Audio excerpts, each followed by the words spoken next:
Good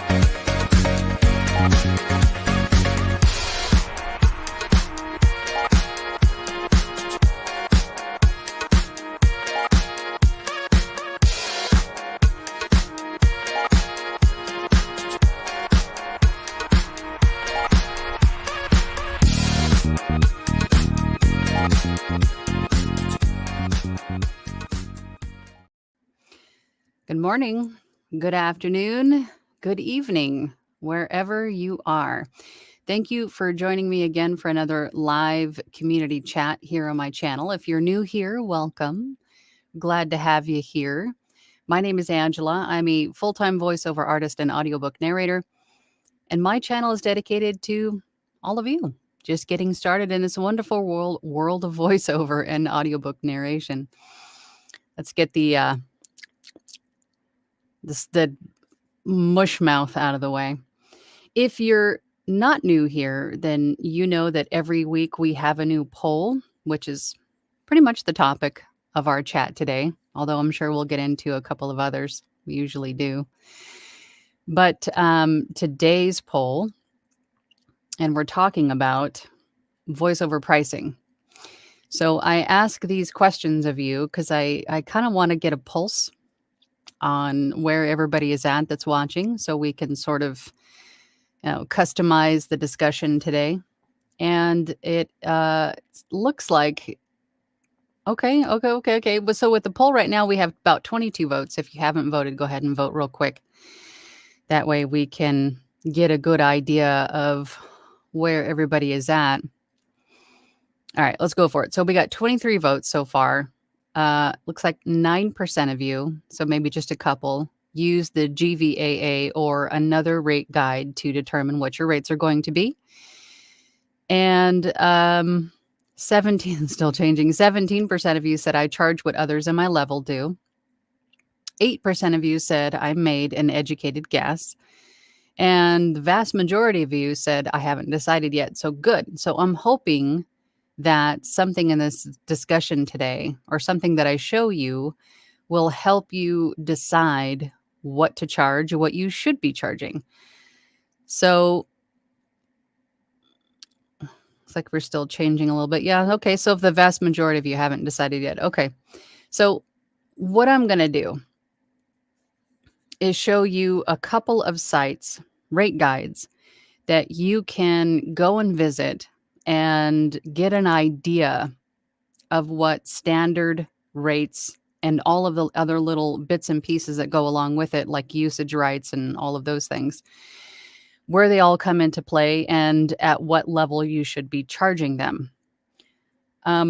Ultimately, this is your business, so you get to determine what your rates are. I'll show you what they should be, what they could be, and perhaps maybe a little bit of insight from some of the people here in the comments.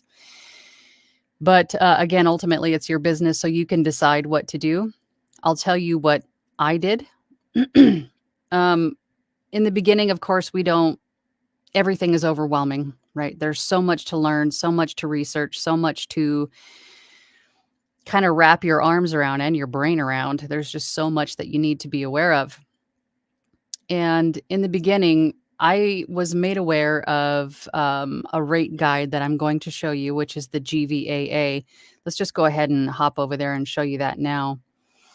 So this is let me take that banner off of there. Okay, so this is the Gvaa rate guide. This is considered to be the standard for voiceover work. It is mainly, I think at this point, for mostly union voiceover work, but considered to be a standard for voiceover rates. And you can find this at globalvoiceacademy.com. And then you would just click on the rate guide. So this is what you would see, Global Voice Acting Academy. And you just come over here to click on the Gvaa rate guide. And this is what you will see. So we do have some terminology and things, but if you could do like a quick jump on any of these different categories here. So we've got animation, e-learning, imaging, audiobooks, pickups, events, radio broadcast, non-broadcast, video games, toys and games, things like that. So there's almost everything that I could even think of is here. I believe, yep, even IVR on hold. So for audiobooks, let's just click over to that and it'll take us right there. They did break it up between union and non-union, but these are basically the higher end or the standard again for what voiceover should be. So looking over this and taking some notes I think is a great way to start to know where you ultimately should end up as far as pricing. I know in the beginning it's a little bit hard. We talk about, especially if you're on some of the pay-to-plays, the freelance marketplace sites where you need that social proof, right? You need those ratings and reviews before you start to pick up on business, right? We need those ratings and social proof. So our rates tend to be a little bit lower, which is fine. This is the same way that I went about it, but you're not going to stay at those rates forever. As soon as you start to get a little bit of business, you start to get those ratings and reviews, you're going to have more and more clients at that point trusting you with their money and their work. So business will start to pick up and you can start to increase your rates. I did see a comment about rate increases, and we'll get to that. I think, well, mainly rate increases is going to be strategic in several different places. More often than not, that's going to be when work becomes too overwhelming and you need, supply and demand. If you're overwhelmed, then, or you're getting too much work, then you need to start increasing your prices. Or if you just feel it's time, right? If you want to choose a specific interval for increasing your rates, like 6 months, a year, whatever that is, then do it. Or if you're on a freelance marketplace site or a pay-to-play, then look at what everyone else around you in your comparable level is doing and what they're charging, and then change your rates accordingly, because you may be way underpriced, compared to everyone else in your level. But back to the Gvaa rate guide, again, this is pretty much the standard. It will explain a lot of, there was even one down here, I think, towards, but yeah, studio fees and editing. So if you have a client that has a question regarding studio rates, pickup fees, anything like that, these are all in here. Another one that I wanted to note was, sorry for all the super fast scrolling, e-learning. You'll have some clients reach out to you that instead of asking you, what is your rate per word, they will ask you, what is your rate per minute or per hour? And the Gvaa rate guide is a great way to kind of break that down into what that should be and what you should charge. Live directed sessions, almost anything you could ask for. Everything that I needed answers to, I have found in the Gvaa rate guide.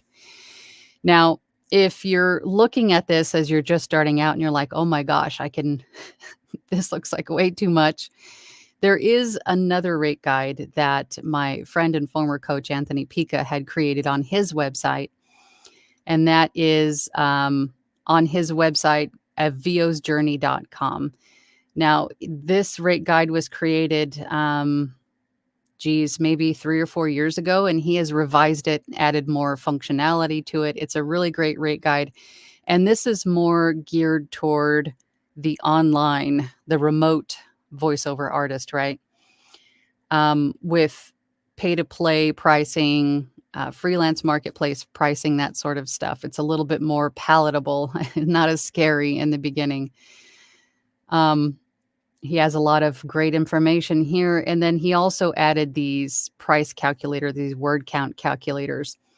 So like, for example, here's non-broadcast and recording fee for freelance and pay-to-play websites. That's what P2P means, is pay to play, meaning that you have to pay something to the site for, the ability to work on their site, whether that's an annual fee, quarterly fee, whether they take a percentage, that sort of thing. That's what pay to play means.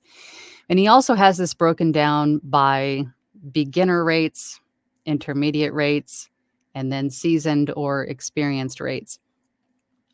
So it makes it really easy to understand and to sort of price everything out according to the level in which you are currently at.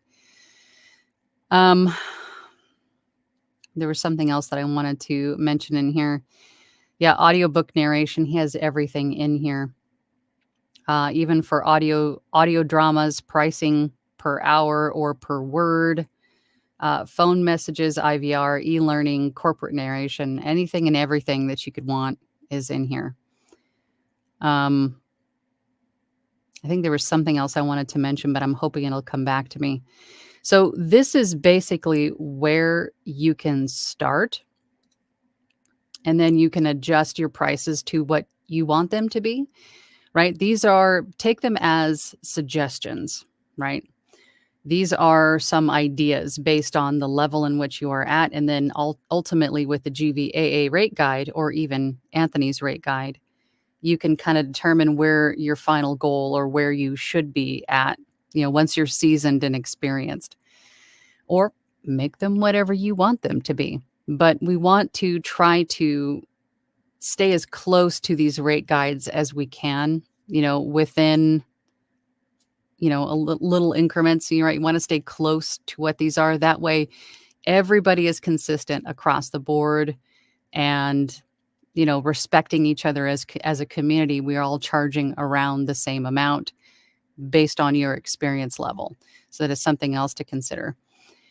Now, as far as a rate card, and we've talked about a rate card a few times. I think I even have a video here on my channel where I talk about how to create a rate card. And I actually have another one, a refreshed one, coming out on Thursday this week more about the rate guide and how to create a rate card. Basically, I don't have a posted rate card or posted rates on my website. I would much rather have somebody reach out to me for my rates on my website rather than posting them, because everybody's budget's going to be different. Some of the terminology might be confusing, and if they see big numbers, they might just be turned off and, not even give me an opportunity to explain or to quote or to even start to build a relationship with someone. So I would much rather have that opportunity than to scare someone away at, before we can even, meet for the most part. But you will have clients asking you to send them a copy of your rate card so they have it on file. Once you start to reach out to companies and perhaps they have room on their roster for you, they're going to want a copy of your rate guide. So going to Canva, and again, I break this down how to do this on the video coming out on Thursday, but you basically go to Canva, super easy way to do it, and look up a menu template. And then you can use that as sort of a guide and then fill in the text for the different categories of voiceover that you want. And then, and then price it accordingly. And then save it as a PDF, and there you go. You can send that off in an email or anywhere else that needs to, however the client needs it, even as a PNG if you wanted to. Again, there was something else that I wanted to mention. I'm sure it'll come back to me right as we're wrapping up or something. Or maybe it'll be sparked. My memory will be kind of kicked into gear once we get into the comments. So let's do that. Let's go over to the comments really quick and see who's here. And thank you again for everyone joining today. I appreciate the time you take to hang out with us. Chris is here. Hey, Chris. Chris says, if I were to charge a per finished hour rate, it would be based on what I am offering. It should be. It definitely should be. Because you might be an author, not an author, but a narrator. You are an author. But if you're a narrator and you have the ability to add music or sound effects or, another narrator, dual narration. All depending on what you're offering, your pricing is going to be different, right? It's not like it's sort of like an a la carte kind of a thing. or is it a la carte? I think you guys know what I'm talking about. Your rate's going to be different depending on what you're offering. With my skills and the added work I would put in, I would start with a per finished hour rate of 350 to 500 USD. Since I would be adding in character voices, sound effects, and in some cases, custom cinematic composition, I think a higher per finished hour rate is fair. And you're absolutely right. You're absolutely right. I mean, once you get into audio dramas and then there's, a full soundtrack and full, character voices and like a full cast, it's definitely going to be a higher rate because there's more work involved, right? Rustic Hillbilly is here. Good morning, Rustic Hillbilly. How you doing? Helen, I think this was Ozzy. Hey, Ozzy. I know I'm a beginner, and no matter how nice my mom says my voice is, until I have reviews under my belt on platforms I'm spinning tires unless I price low, is working. But I'm keen to know when to start scaling prices up a little. Is there a defined marker or threshold? There is not a defined marker or threshold. Again, I would say to increase your prices once your demand is higher and you're starting to find you have less time to get the work you have done. That would be a really great indicator of when to increase your prices, supply and demand. Also, if you're moving up in levels or gaining badges or, when you're on these websites where you're offering your work, and everyone around you, around in your level is starting to raise their prices, I would do the same. Keep in mind that on some of these sites, I don't want to say all of them, but some of them, namely like Fiverr and Upwork, what the client is typically spending on the site is what they're going to be shown first, from how I understand, if I'm explaining this right. So if I was a buyer on Fiverr who had typically spent, let's just say, somewhere between $50 to $100 typically on orders placed, then when I'm searching for something, I'm going to be shown freelancers or sellers that have a price range of that amount, that are selling in that price range. So it wouldn't hurt to try and experiment a little bit with, let's say, Fiverr with your gigs, because you don't want to stay at, $5, $10, $15 forever. Why not just try? You have a handful of gigs. Why not try one? Actually, no, you don't want to do that because you don't want to have different pricing. So you would have to increase the pricing of all of them because you don't want to look like a fool when somebody says, hey, how come this one's priced so much higher than this one? So I take that back. Try increasing your prices, right? Take a look at some of the people around you that have or on the higher end of the pricing structure and try that and see if that, you have to give it some time though. Anytime you make a change, specifically with Fiverr, you have to give the algorithm a chance to kind of put you in the right place in the algorithm, so to speak. So anytime you make a change, you have to wait a few weeks before you decide whether or not it's working or not. So if you're sitting in a place where you're stagnant on Fiverr, then making a change really isn't going to hurt you at that point, right? So why not? Try increasing your prices. Take a look again at what the higher priced people in your level are doing as far as this pricing structure, and try that and see what kind of, change that makes for you in the algorithm. But there isn't like benchmarks in which to change your prices. It's sort of, trial and error. I'm Ozzy here on the wife's account. Hey, Ozzy, how you doing? Miriam says, hi, Angela and group. Hi, Miriam. I struggle with this because some sites I am on suggest 25 per finished hour. They do. And other sites like ACX, where it shows author's suggested price range is 50 to 100, I will usually say 75. I'm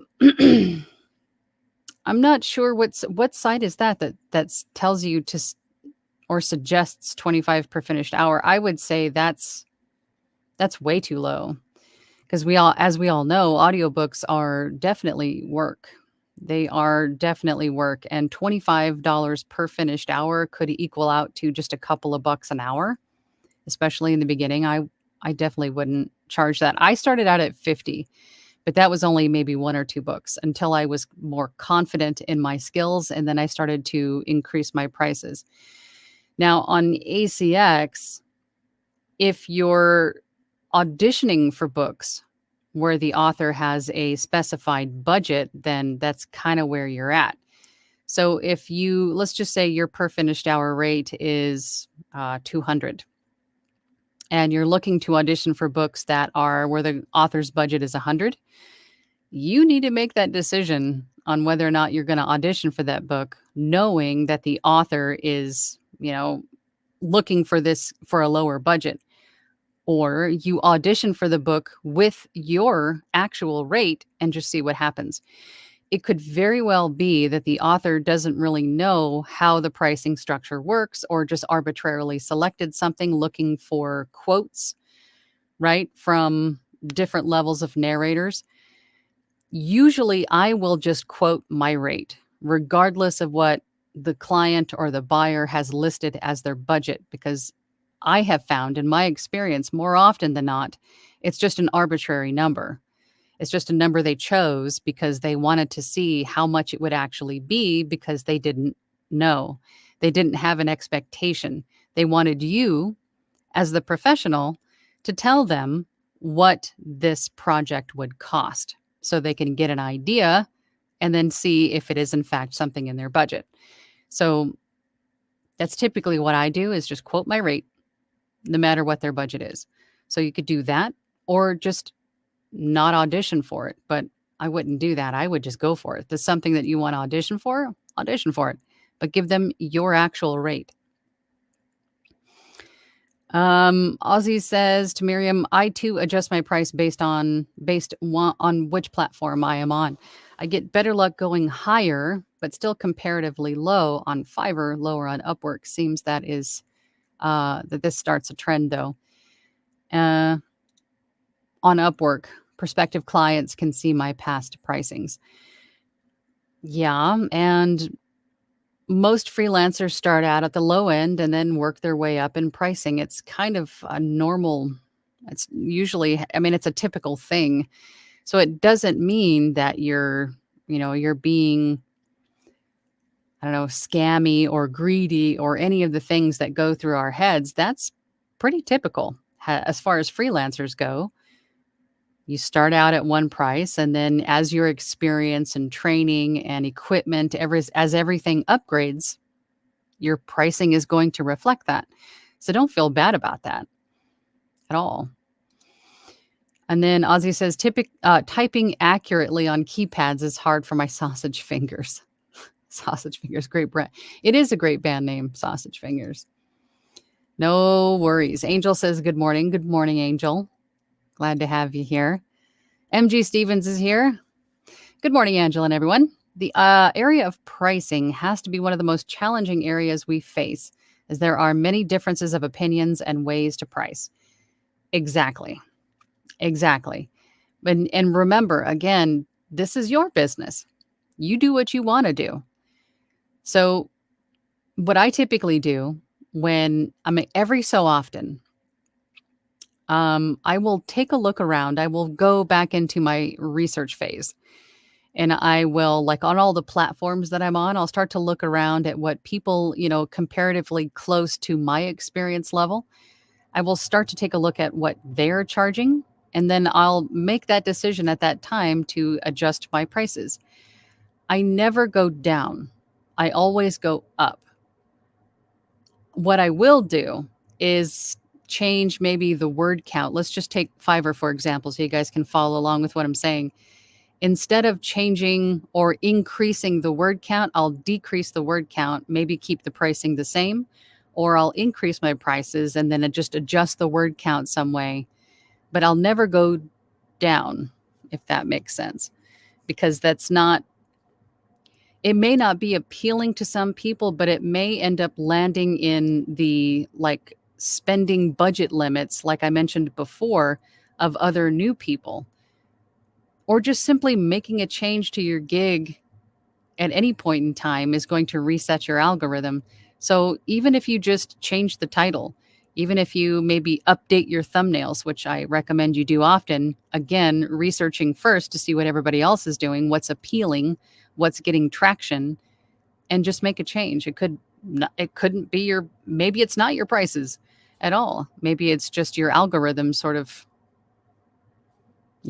stuck you down in the back pages. So just make a change. You don't have to change your prices. But to your point, MG, there are a lot of opinions and but do what you want to do. Do what feels right to you. Chat with Lorna Learning Channel. Hey, how you doing? Hola, Angela. Chat. Nice evening from España. Would love to go back to Spain. Jealous. Caesar. Hey, Caesar. Hey, darling. Oh, hi. Still not sure what to charge yet, as I'm not sure how to gauge my worth. Caesar.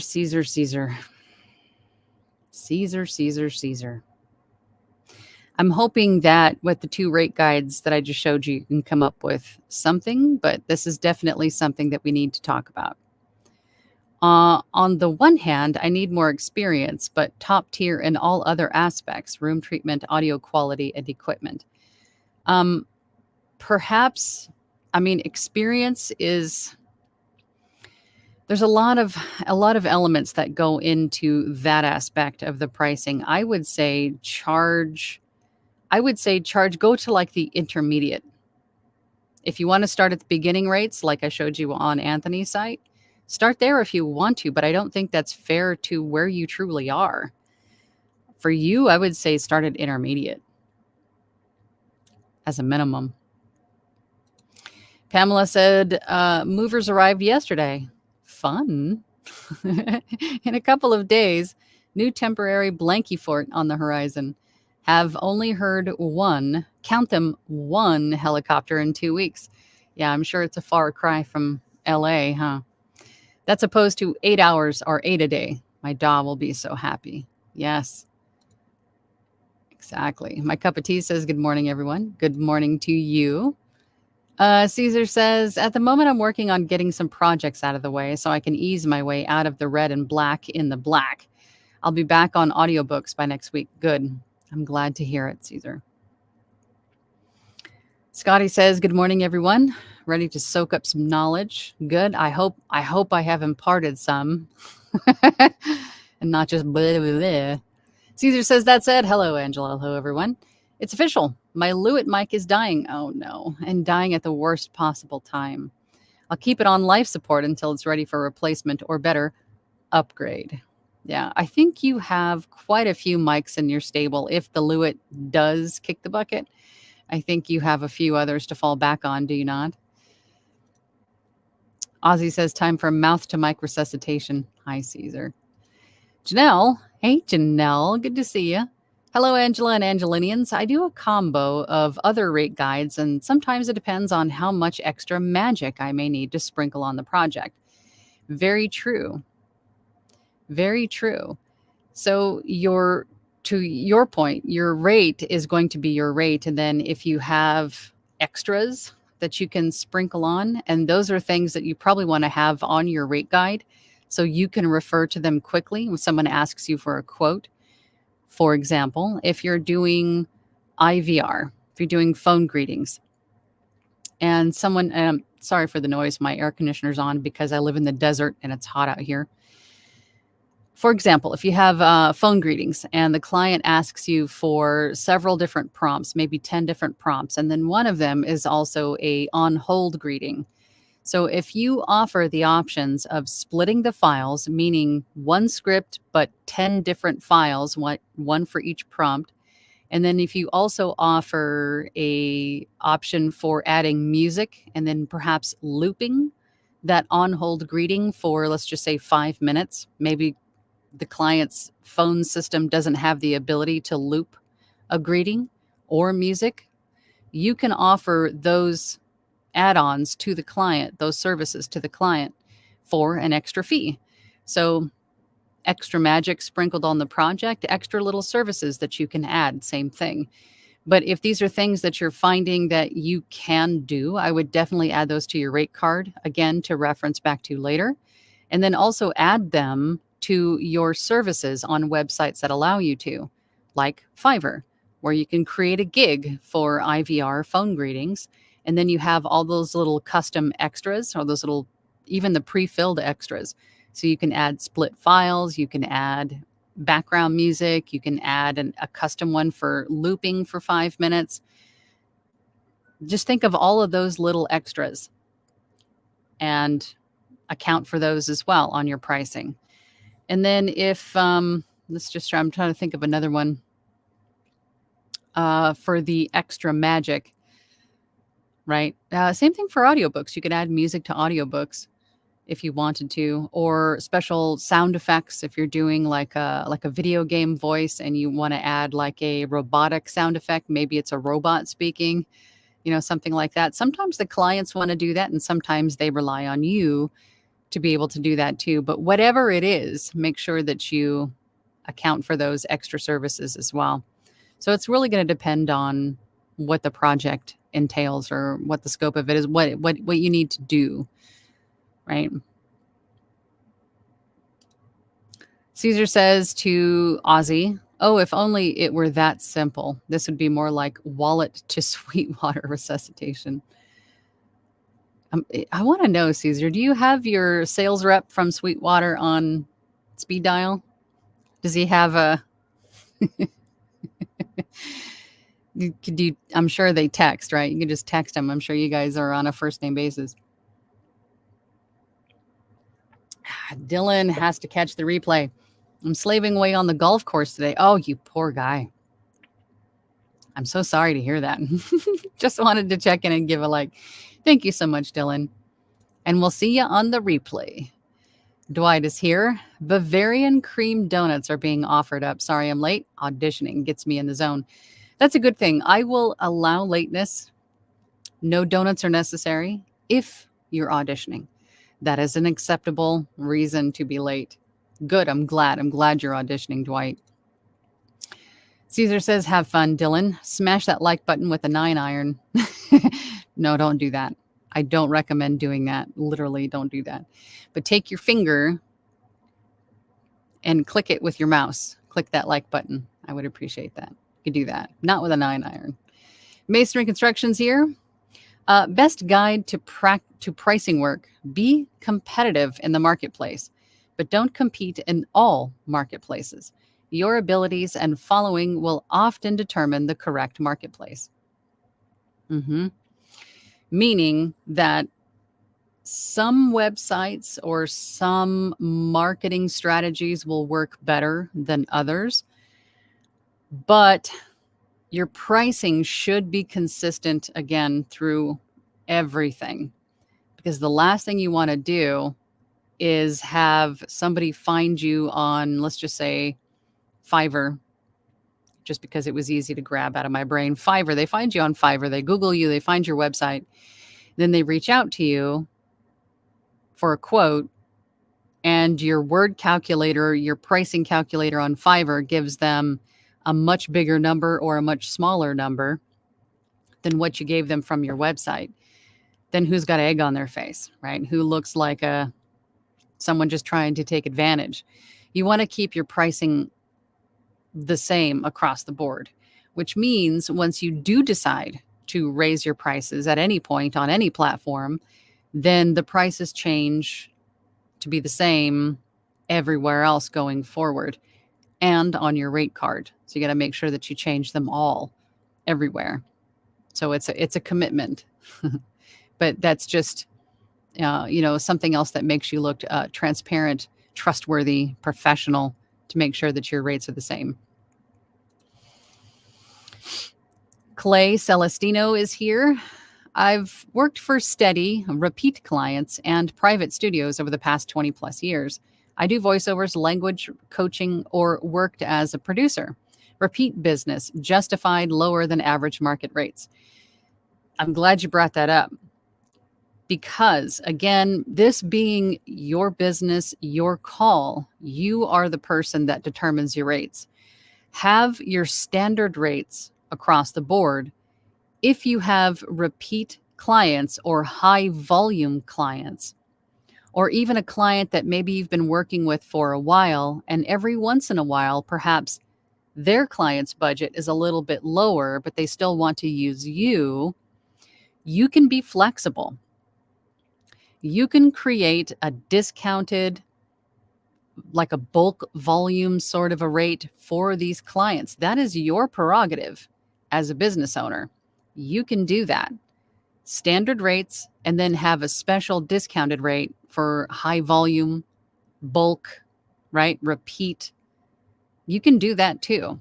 I do it. I know almost everybody else does it. So that is something that you can do. You can be flexible in those instances. Meaningful conversations with Sing and Lisa. I need to put my glasses on. I'm sorry. I've been asked to voice a book, but I need help with pricing. This would be my first book. I've done radio, commercials, etc. Audiobooks are a completely different beast than any of the other short form things that it looks like that you're used to. Audiobooks are hours and hours and hours and hours and hours and hours of work. Depending, of course, on how big the book is. There are audiobook rates on Gvaa and on Anthony's Rate Guide. The industry standard rate for audiobooks is $250 per finished hour, and it took me probably 3 years to get there. I started out at $50 per finished hour because I didn't want to charge someone full price for my inexperience and as I was learning. And then after a couple of books, I increased it to 100, and then a couple more books, 150 or 125. I mean, again, whatever you feel is appropriate. But just know that audiobooks are priced completely differently than any other type of voiceover. So I would definitely take a look at Gvaa or Anthony's Rate Guide to get an idea of how to price your audiobook, because every finished hour of an audiobook is, especially in the beginning when you're still learning everything, how to edit, format, master, and all of those things, every finished hour could be 5 or 6 hours of work to get one finished hour. So just keep that in mind. It's a lot of work. Oh my goodness, we got a super chat. Hold on. I'm scrolling. Sean Lester, thank you for the super chat, my friend. I appreciate you. Sean says, at the beginning, did you set a goal for yearly income, or did your rates develop more organically? That is a great question.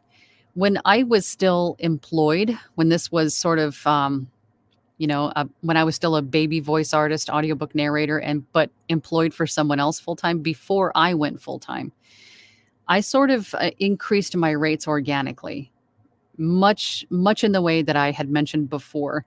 As I started to get busier, I would increase my rates, took a look at the people around me. I wanted to stay competitive, in my level, in my experience level. But once I went full-time, I knew that I had to make a certain amount of money per day in order to sustain staying home and being employed full-time, self-employed full-time. So with so yes, I knew that I had to make a certain amount of money per day and then per week. I don't know about yearly. No, I didn't set a yearly goal. It just sort of happened that way. And then, continued to grow. So, and then I was very almost shocked at the end of the year when I was like, oh my God, I can't believe that's me. I did that, right? It was a very proud moment. But I stuck to per day. Like, what can I do per day in order to sustain this business? And that's kind of what kept me, with the fire, under my seat every day, is that I needed to do this. I needed to do this. I needed to, in order to make a certain amount every day. That's kind of how I looked at it instead of as yearly, because that was too long of a time period, I think, for me. So I had to focus on daily, or if you want, you can even do weekly, monthly, that sort of thing. But for the most part, they changed organically with time. But I wanted to make sure that I was able to sustain this for sure before I jumped to full time. Yes, I am trying to find where I left off. And then thank you again for the super chat, my friend. Singing Lisa says would love suggestions. I hope I'd given you some. Masonry Construction says to Miriam, $25 might work in extremely short VO work, such as video testimonial, which is often only a minute or two in length. Getting started, it's okay to be cheap on the minute piece, not a book. Agreed, 100%. Books should never be under, I think 50 or 75 is bare minimum. And I would never do 25 per finished hour. That's way too low for the work involved. Steven says, each case is different. You're right. Yeah. Everything is going to be a little bit different depending on what it is, where it's going to be used, all of those things. Sometimes explaining to clients how we set our rates or sending them a link to GVAA can help educate them on rate structure. Budget is also a factor when setting rates. I've never sent anybody a link to a rate guide. I've never done that to a client. Instead of doing that, I would just take the time to explain to them what my rates are and why they are what they are. And it was sort of I had to have sort of like a take it or leave it mentality. This is my rate. And if it scared them away, then I took that as a sign from the universe that we weren't meant to work together.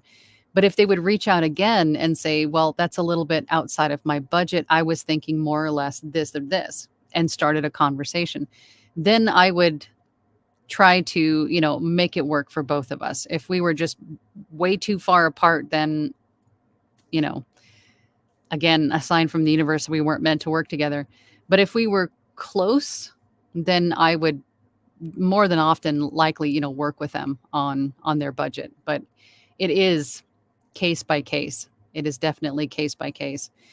Because if you think about all of the training that you've had, all of the coaching, all of the equipment that we've purchased, all of the hours you've invested in honing your craft and just getting better to give your client a better performance and a better sound, that's worth something, right?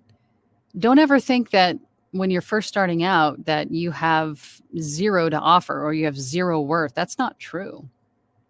In order to get to the point, if you've invested in time creating a space, creating a recording space, you've invested the money into the equipment, you've invested money and in time into training in any aspect, whether you have a coach or whether you've watched a lot of videos and you're part of a community and you're active in it. I mean, those are all investments that are worth something.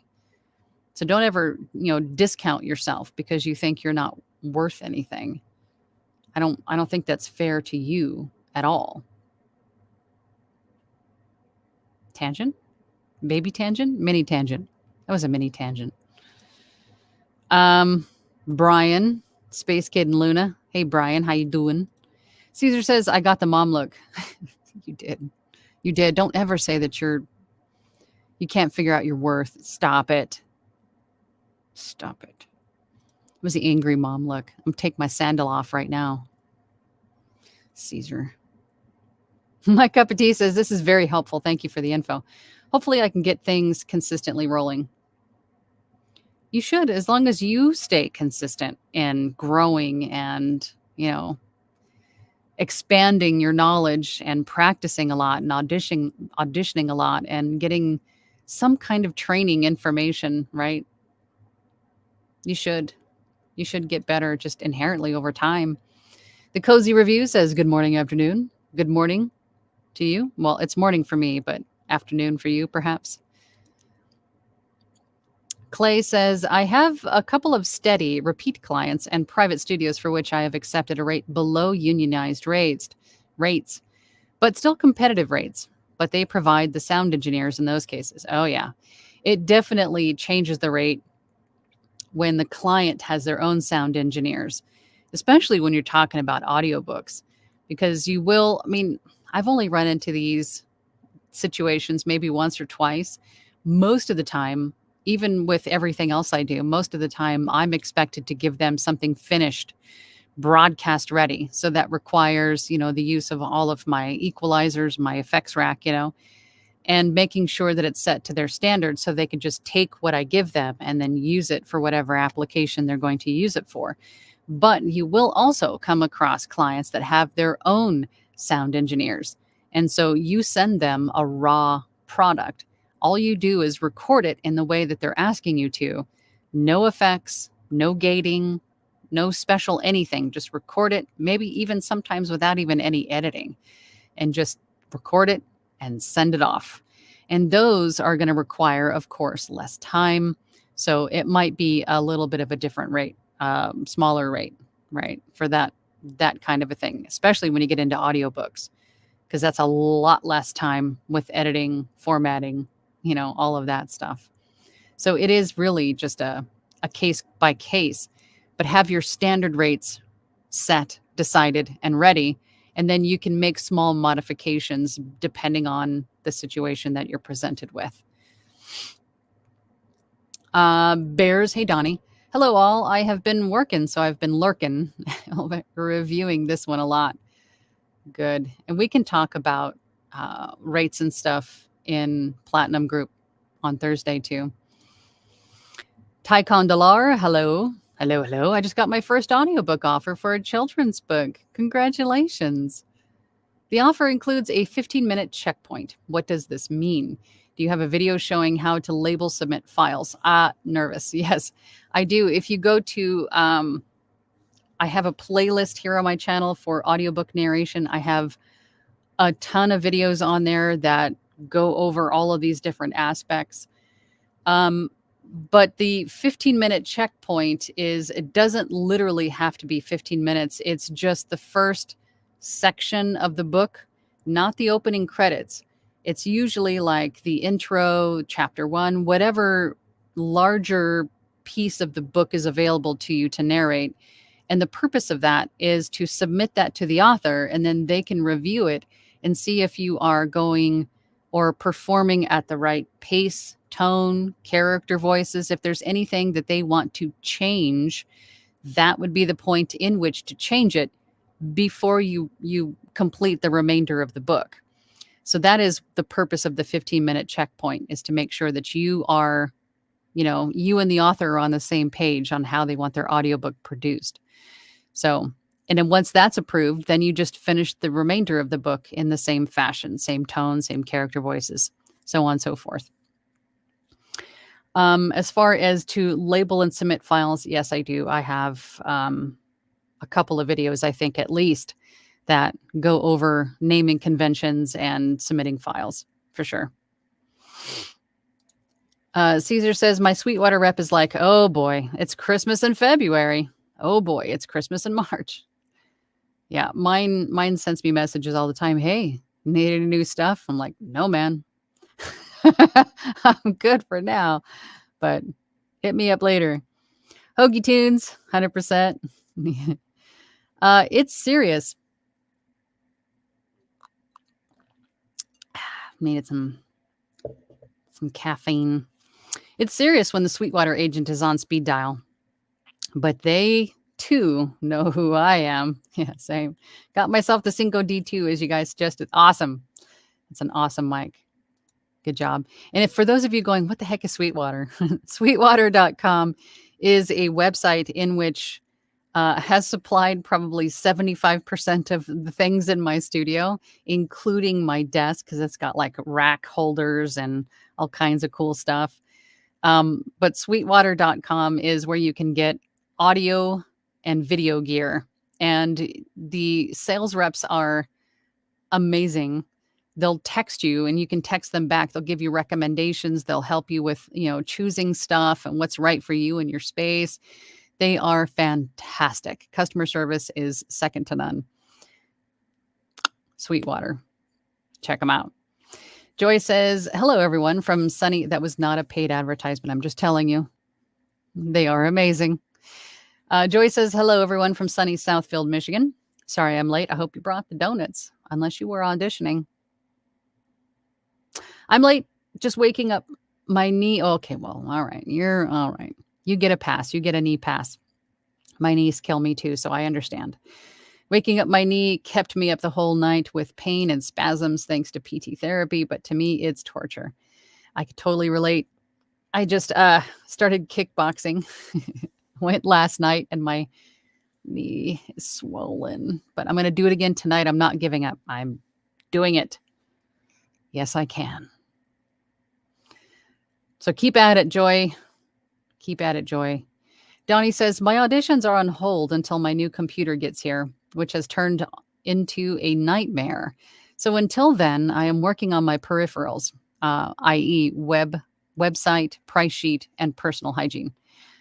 Personal hygiene is always a plus, for sure. But there's always, to Donnie's point, there's always something to do. There's always something to update. There's always something to flesh out. There's always something to add to. There's always something to refresh, renew, add to. There's always something to do in your idle time. So if you're not auditioning or if you're not actively working on a book or a project, you should still be working on something to build the foundation of your business, right? Your website, your price sheet, like we talked about today, building social media platforms, strategizing content for it. There's all kinds of stuff to do. Learning more about your DAW, learning how to add effects, which effects you actually need. Learning performance tips, listening to audiobooks yourself. If you are, an aspiring audiobook narrator, you should be also listening to audiobooks yourself, not only for enjoyment, but for professional development. For sure. Personal hygiene is kind of a given. Scotty says, do you build in the platform fees to those rates, Fivers, V123, etc.? They would be potentially higher than ACX since there isn't a fee there.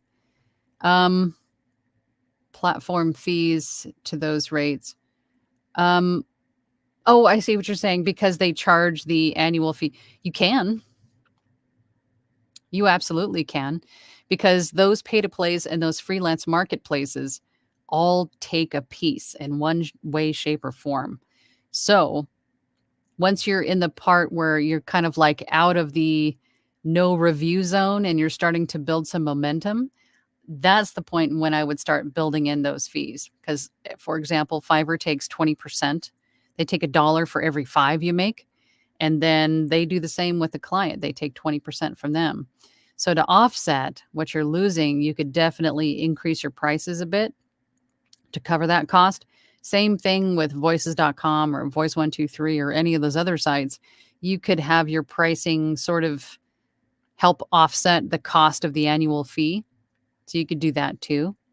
Absolutely. Trying to figure out where I'm at here. Singing with Lisa says, thank you. Good. I hope that helped. Scotty says, what do you use to monitor, compare other rates since they aren't really posted? It depends on the platform, but most of the platforms you can go look at other people. You can go look at other profiles, look at other sellers, gigs, and just look at what they're charging. Look at what their rates are. That's pretty much how I get the idea. If you can't see what other people are charging, then that's when I'll revert to one of the rate guides and just make my best educated guess based on where I'm at. Hoagie Toon says, I love this live subject matter. I needed this. Good. I was hoping so.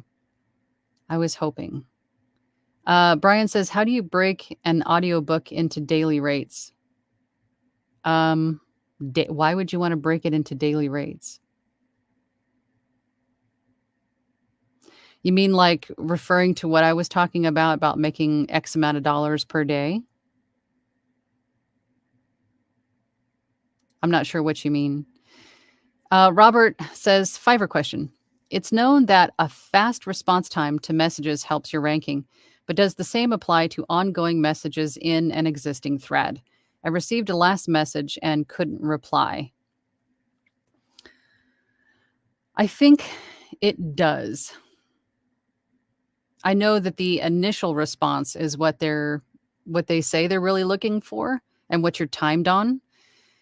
But I think having the last word really does matter in all aspects of Fiverr. Even just looking at the thread, I don't think is enough. So, for example, if you're having a conversation with someone in the thread and in your inbox thread, and then they ask a question, you answered it, they say thank you, you should also say no problem, have a great day, or something like that. It can get a little bit, weird, I suppose, when they go, thank you very much, you're welcome, have a great day, have a great day. I mean, if it gets to the point where it's just you trying to have the last word is just awkward, I would just leave it. If it ever gets to that point and Fiverr says your response rate is dropped or whatever, I would just contact customer support. And this really goes for anything in Fiverr. If it just kind of gets weird, contact customer support, screenshot it, and then send it to them and say, hey, is this why my response rate is tanking? Because I mean, at this point, I don't want to be just like a nuisance to this buyer and trying to have the last word at the end of each sentence, at each interaction.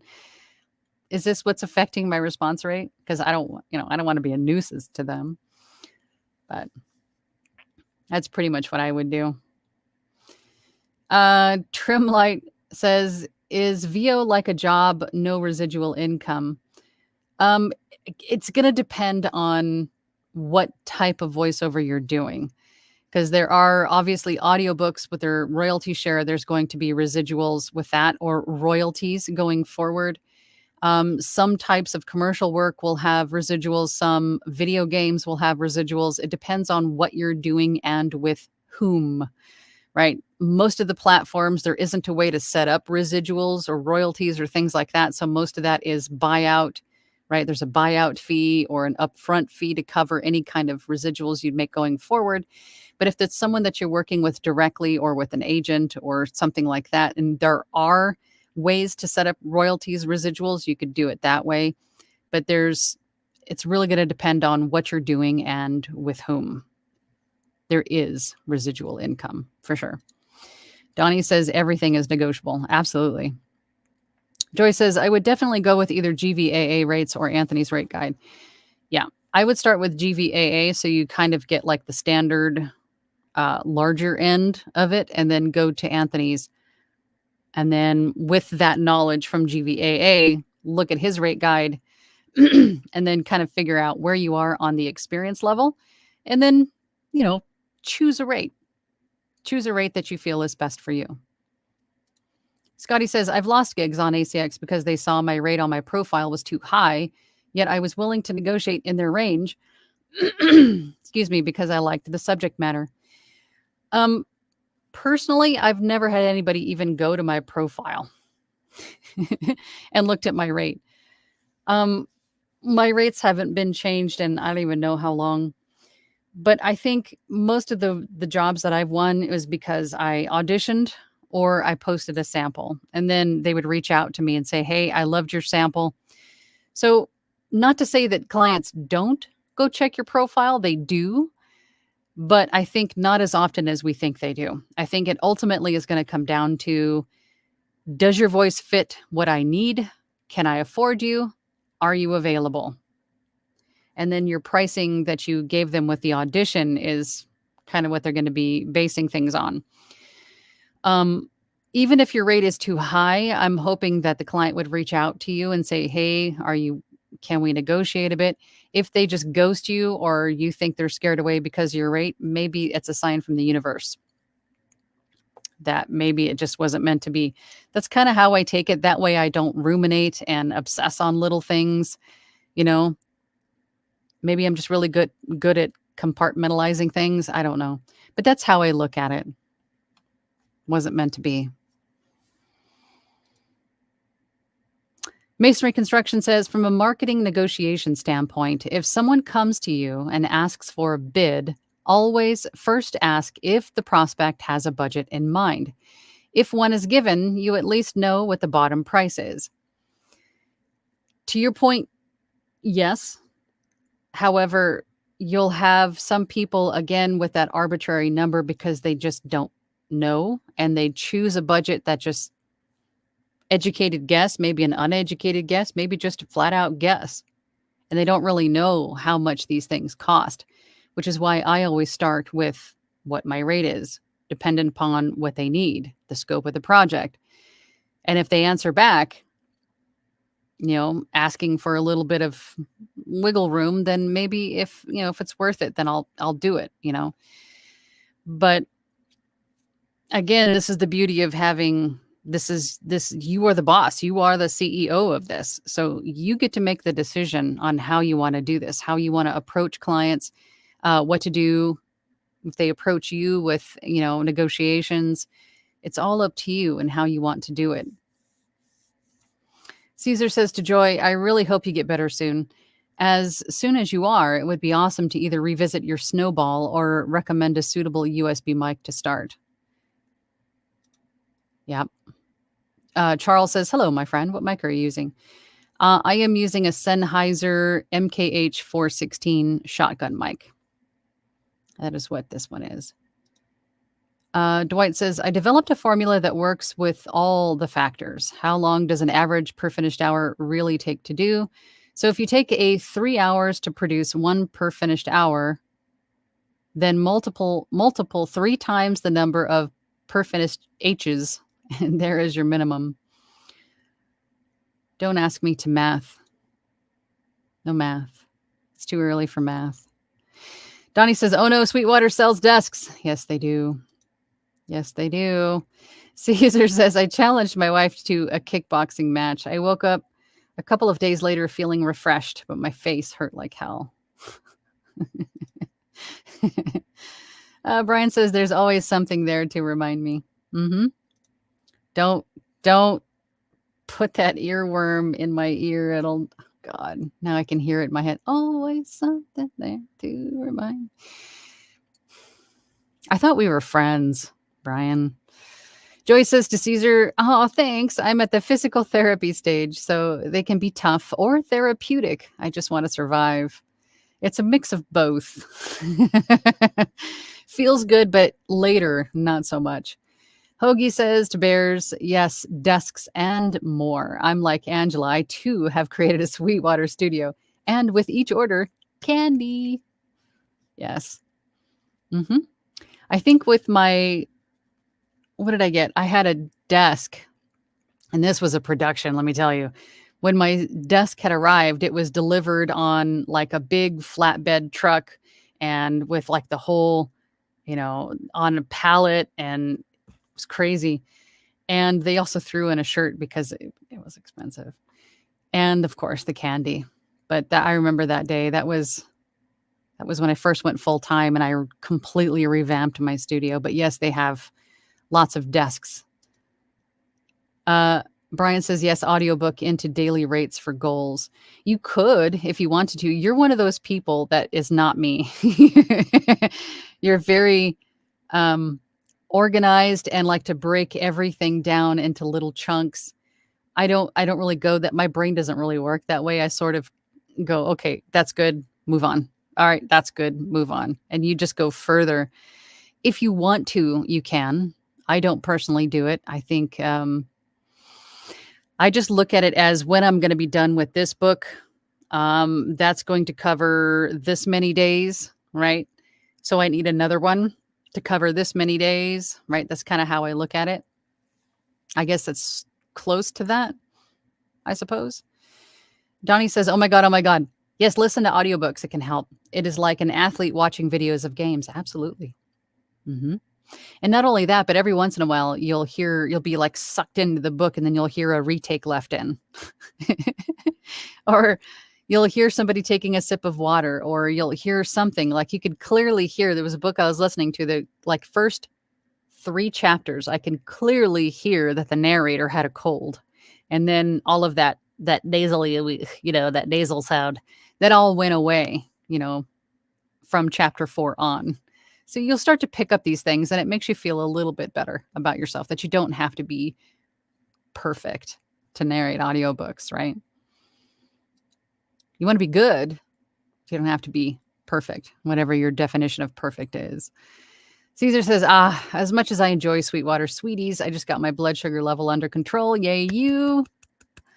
So I stay away from sweets. Wish I could stay away from Mike's, but no. Chelly says, hi. Was looking at what your platinum member offers, and I was curious about the weekly group sessions. What do those... Everything. We go over a lot of different things. Most of what we do is gamified. So it's fun. We have a lot of fun. The weekly meetings, and I know all my platinum members watching are probably chiming in right now, but we have every Thursday, we have a meeting that runs about 2 hours, usually a little bit over that. And it's usually a topic or two. Like Wheel of Emotions is always fun. We have a number of different scripts, and then we have this wheel, kind of like the Wheel of Fortune wheel, and each tile is an emotion. So whatever emotion it lands on is what you have to use to read the script. We do what we call roulette read, which is a surprise script. We go over and break it down, analyze the script, and then take turns reading it in different perspectives, which is always interesting. We go over websites. We review websites. We review auditions actual auditions. We do mock auditions. We go through audiobooks, IVR, e-learning, almost anything and everything that you would want to know. We go over in a group session, and they're all recorded. So if you miss one, you can always go back to my website where they're all stored and watch them. You can watch them to your heart's content. And not only with the group meetings, but you also have access to practice scripts. You also have access to our private group Discord, where almost anybody is available at any time of the day. You can watch other voice artists record audiobooks. You can watch me edit podcasts. I mean, for the price point, it's definitely should be a lot more than that. But I'm adamant and keeping that price point at $20 a month. For what you get it's worth so much more. But that's what I'm going to keep it at. So it's a heck of a deal, even if I say so myself, compared to what else is out there. Caesar says to Shelley, the weekly activities are super fun workshops, but what the Platinum Group offers is access to a community comprised of various experts willing to help and guide you towards success. That too. Vincente says, hello, Angela. Hello, Vincente. Or Vicente. This is the first time I watch a live stream of yours, and I've been following your channel for a while. Well, thank you so much for the support and the love. I'm glad you're here. I'm glad you can make it. Mason Construction says, to increase the amount of opportunities with low competition, greatly increase your marketing outreach. Build a customer prospect list and email regularly. Absolutely. And don't just, to his point, don't just sit and, sit on these websites and platforms and think, yeah, okay, that's great. You also need to market yourself in other ways. You also need to direct market, reach out to clients, whether that's phone calls, emails, pound the pavement, or social media marketing, or a mix of all three. So you definitely need to be proactive in supporting your business and getting clients to come in or come back, right? Reminding them that you're there. Caesar says, experts in Platinum range from experts in equipment, booth construction, vocal performance, sound engineering, DAW processing, and even analog workflow if you have the gear to match. We have a lot of people in our group with all different kinds of experience to help and support. And not only that, but we're like I know it sounds cliche, but we are like family. We all support each other and get invested in each other and, reach out that hand and a warm hug if needed. It's a great group of people. It's a great group of people. It really is. Donnie says, keep casting that line. The right fish will bite. Exactly. That's what I mean about, your rates.